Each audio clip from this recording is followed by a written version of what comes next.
Assalamualaikum warahmatullahi wabarakatuh. Waalaikumsalam warahmatullahi wabarakatuh. Hari ini pengumuman pemenang giveaway 100.000 untuk 2 orang karena kita sudah memasuki 100 subscribe kemarin. Jadi kita akan umumkan pemenangnya. Pemenangnya itu ada 2 orang. Kita akan lihat nih berdasarkan komentar dari teman-teman. Jadi yang pertama itu adalah jadi yang menang ini ya, dia itu yang sudah nonton pasti, kemudian yang like, subscribe ya. Kemudian dia itu selalu komentar yang membangun, kemudian memberikan komentar yang memberikan masukan untuk kita. Jadi kedepannya agar lebih baik. Jadi kita bacain aja nih. Yang pertama itu adalah siapa ya? Penasaran nih ya, kawan-kawan semua. Ceng. Maulana Latif. Selamat ya, kepada Mas Maulana Latif. Akunnya yang namanya Maulana Latif ya.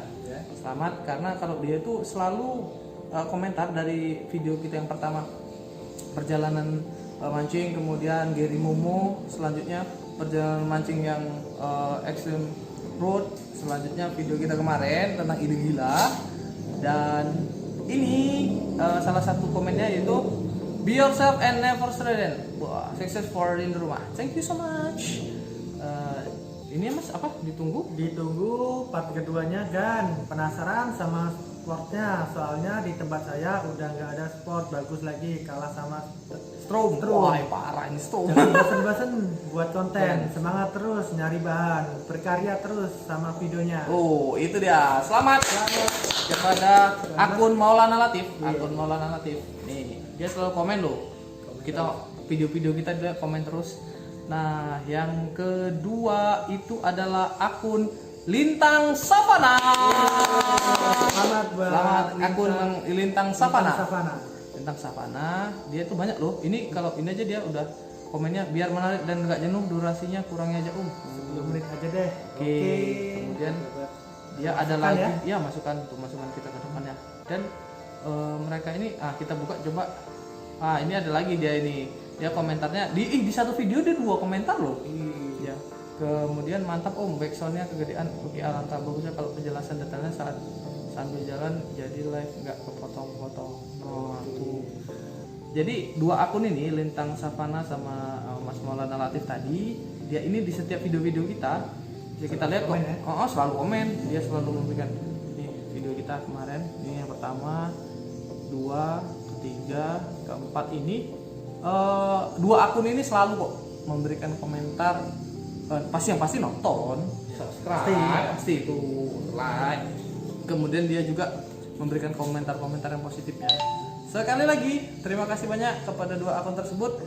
Nanti kami akan hubungin 2 akun tersebut untuk transaksi pengiriman pemenangnya tersebut kita akan kirim. Tenang saja, oke? Sekarang silakan lihat video kami selanjutnya tentang burung walet di Ide Gila.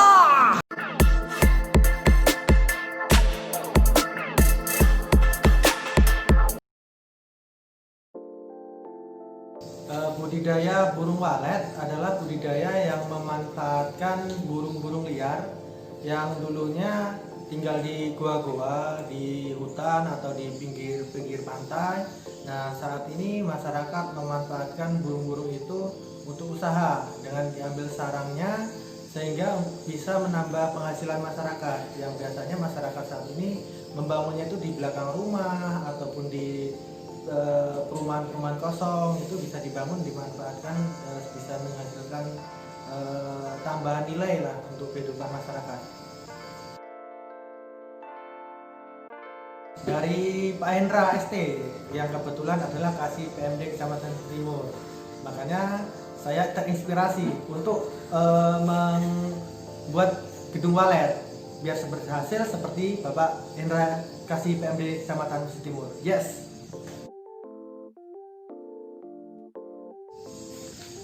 Yang pertama di sini Mesir Timur ini masih banyak makanan walet, masih banyak karena di sini masih dekat dengan perkebunan, banyak sawah-sawah, jadi makanan masih banyak. jauh dari polusi udara.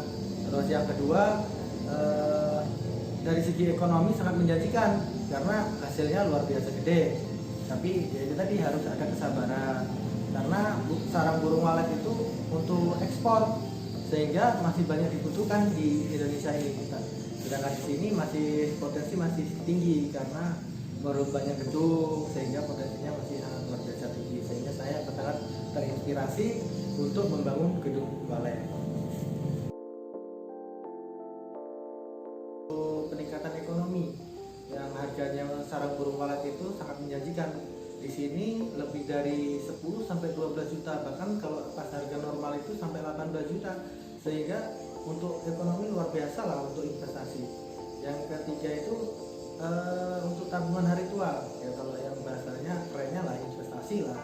Jadi untuk hari tuanya ya bisa untuk tabungan lah, kita udah nggak bisa kerja tapi kita masih dapat penghasilan meskipun tidak mengeluarkan tenaga yang luar biasa.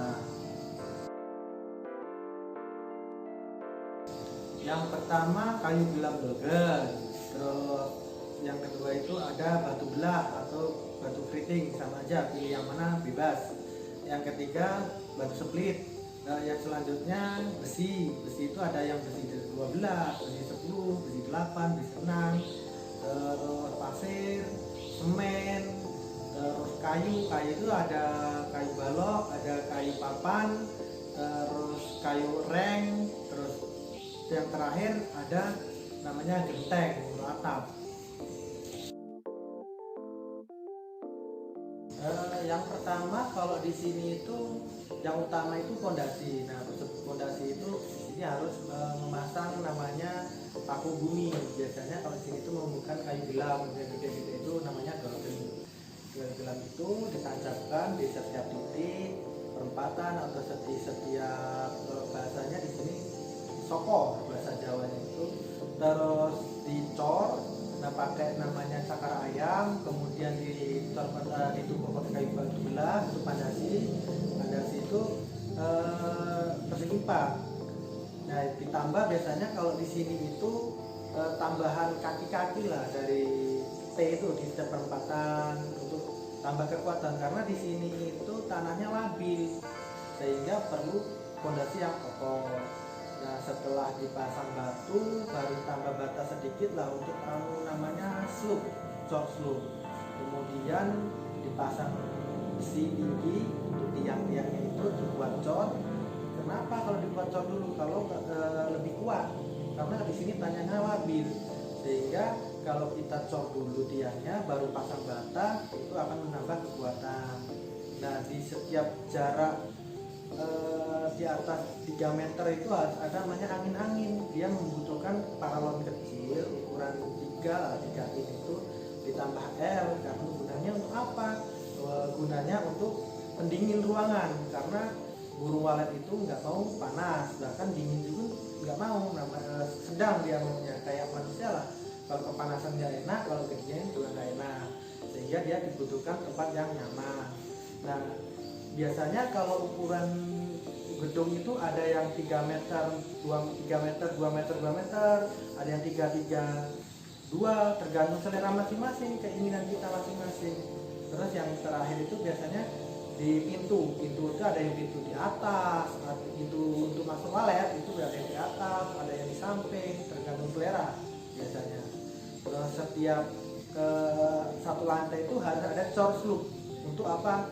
Untuk meletakkan sirip-sirip nanti untuk lantai juga, karena kalau tidak ada cor itu tidak kuat juga untuk letakkan siripnya itu, sehingga perlu diadakan seluruh cincin lah keliling itu, tapi harus ada sisa minimal 3-4 cm untuk meletakkan tapaknya. Terus pemasangan atas itu terakhir itu harus ada selah nantinya 1 meter atau setengah meter, karena untuk pendingin dari atap itu biasanya kan panasnya kan luar biasa tinggi. Kalau dikasih jarak 1 meter atau setengah meter dalam selera itu karena untuk pendingin, sehingga di panas itu tidak tembus ke bawah. Kalau gudang garam itu pembangunannya persegi 4, jadi tidak ada tonjolan-tonjolan ke kanan kotak ya, kotak. Jadi kalau udang garam itu bentuknya kotak. Kali kalau monyet, nyaman monyetan, kalau di sini bahasanya monyetan. Jadi dia segi 4, tapi biasanya apa di sisi kiri atau di sisi kanan itu ada lebih tinggi 2 atau 3 meter, itu rata-rata itu. Ada yang di tengah, tergantung selera masing-masing si pembuatnya itu, apa mau di kiri, apa yang mau di kanan untuk lubang masuknya burung.